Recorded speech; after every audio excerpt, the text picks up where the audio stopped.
Hello guys welcome to another video. मैले सधैँभरि चाहिँ हर भिडियोमा क्रिकेट सम्बन्धी जानकारी गराउँथेँ भने आज पनि क्रिकेट सम्बन्धी जानकारी गराउँदैछु। यस्तै क्रिकेट सम्बन्धी जानकारीका लागि हाम्रो फेसबुक पेजलाई फलो गरिदिनु होला, साथै युट्युब च्यानललाई पनि सब्सक्राइब गरिदिनु होला। यस्तै नयाँ नयाँ भिडियो लिएर आउनेछु मैले हजुरमा। र आज मैले T20 वर्ल्ड कप 2026 को बारेमा डिस्कस गर्नेछु। T20 वर्ल्ड कप 2026 को लागि चाहिँ नेपाली टिम अहिले मुम्बईमा ट्रेनिङमा रहेको छ र मुम्बईमा ट्रेनिङ रहँदा चाहिँ नेपालको त्यहाँको सेड्युल के छ हैन, त्यहाँ घरेलु टिमसँग खेल्छ कि खेल्दैन, कतिपयलाई थाहा छ भने कतिपयलाई थाहा छैन। धेरै जसोलाई थाहा छैन है यो कुरा। अलिकति म तपाईँहरूलाई थोरै नयाँ कुरा दिउँ भनेर चाहिँ म आएको छु। नेपालले चाहिँ मुम्बईमा रहेर अहिले ट्रेनिङ जुन सर्ट पिच बलमा चाहिँ नेपाली प्लेयरहरू फटाफट आउट भएका थिए श्रीलङ्काका म्याचमा पनि, त्यो श्रीलङ्का सँग भएको म्याचमा पनि। अनि सर्ट पिच बलको लागि चाहिँ नेपाली टिमका हेड कोच स्टडलरले एकदम कडा ट्रेनिङ दिएका छन् र नेपाली ब्याट्सम्यानहरूले पनि एकदम सर्ट पिच बलमा आउट हुने जुन छ नि, तिनीहरू धेरै जसो आउट हुन्थे नि, हो त्यो चाहिँ अलिकति कडा रूपमा मेहनत गरिरहेका छन् त्योबाट बाँच्नको लागि। र नेपाललाई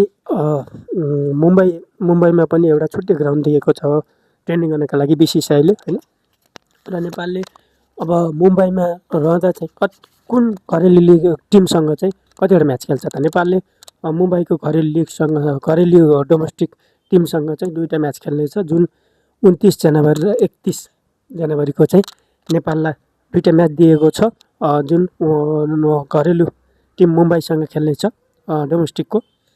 र यो एकदम प्लस पोइन्ट पनि हो नेपाललाई। BCCI-ले एउटा छुट्टै ग्राउन्ड पनि दिएको छ हैन, र मुम्बईको घरेलु टिमसँग पनि म्याच खेल्न पनि मौका पाएको छ नेपालले। तर होमअप म्याचमा चाहिँ अलिकति नेपालको थोरै कमजोर देखियो भन्ने हुन्छ हैन, जुन अब अलिकति एसोसिएट राष्ट्रसँग दिइयो, किन चाहिँ टेस्ट राष्ट्रसँग दिएन भन्दा धेरै प्रश्न आएको थियो। ICC-ले चाहिँ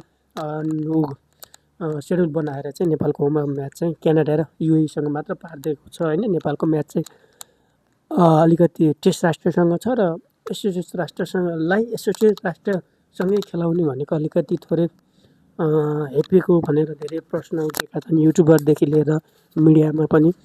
अब के हुन्छ भने अब ICC-ले नियम बनायो, सेड्युल बनाएको हुन्छ, सेड्युल अनुसार नै खेल्नुपर्ने हुन्छ। देख्नुभयो ICC-को कुरा नमान्नाले बङ्गलादेश बाइकट भयो T20 वर्ल्ड कप 2026बाट। बङ्गलादेशको ठाउँमा स्कटल्यान्ड आयो। नेपाललाई सहज छ कि नेपाललाई, किनकि सुपर 8मा पुग्न एकदम सहज छ नेपालले जित्नु सक्ने धेरै चान्स छ, किनकि इटली र स्कटल्यान्ड छ नेपालको टेबलमा हैन। जुन ग्रुपमा नेपालले स्कटल्यान्ड र इटलीलाई हरायो भने त सुपर 8 को यात्रा एकदम सहज छ नेपाललाई, किनकि बङ्गलादेश बाहिर हो नि त। बङ्गलादेश बाहिरिनाले नेपाललाई प्लस पोइन्ट पनि छ एउटा। र के छ भने अनि नेपाली ब्याट्सम्यानले अलिकति कम सर्ट बलमा चाहिँ धेरै आउट हुने गरिरहेका छन्। त्यसलाई चाहिँ अलिकति सुधारका लागि चाहिँ स्टडलरले एकदम कडा ट्रेनिङ दिइरहेका छन् मुम्बईमा। जुन देख्न सक्नुहुन्छ तपाईँहरूले, हाम्रो ट्रेनिङ पनि राम्रो एकदम मेहनत गरिरहेका छन् नेपाली प्लेयरहरूले पनि। अब नजिकै छ मात्र 12 दिन जति छ T20 वर्ल्ड कपको लागि।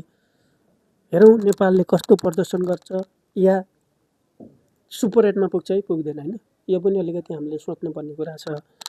र एसोसिएट राष्ट्रसँगै दियो होमअप, किन टेस्ट राष्ट्रसँग नेपाललाई यति टेस्ट राष्ट्रसँग दिएको भए नेपाललाई पनि एउटा प्लस पोइन्ट हुन्थ्यो, किनकि नेपालले पनि राम्रो प्रदर्शन गर्न सक्थ्यो। एउटा प्लस पोइन्ट भनेको त्यहाँबाट धेरै कुरा सिक्न सक्थ्यो कि नेपालको म्याच के भने इङ्ल्यान्डसँग छ। इङ्ल्यान्ड एकदम टेस्ट राष्ट्र हो र इङ्ल्यान्ड एकदम दुईचोटि वर्ल्ड कप विजेता पनि हो कि, T20 वर्ल्ड कप च्याम्पियन पनि हो दुईचोटि। अनि नेपालले कस्ता बोलर फेस गर्नुपर्ने छ, जोफा आर्चर, इङ्ल्यान्डको स्क्वाडमा जोफा आर्चर पनि छन्, त्यस्ता बोलरहरू फेस गर्नुपर्ने हुन्छ है नेपालले। जोफा आर्चर, अदिल रसिद, मार्क वुड जस्ता प्लेयरहरूलाई चाहिँ फेस गर्नुपर्ने हुन्छ। तिनीहरू बोलरहरूले एकदम खतरनाक बोलर हुन् इङ्ल्यान्डका हैन।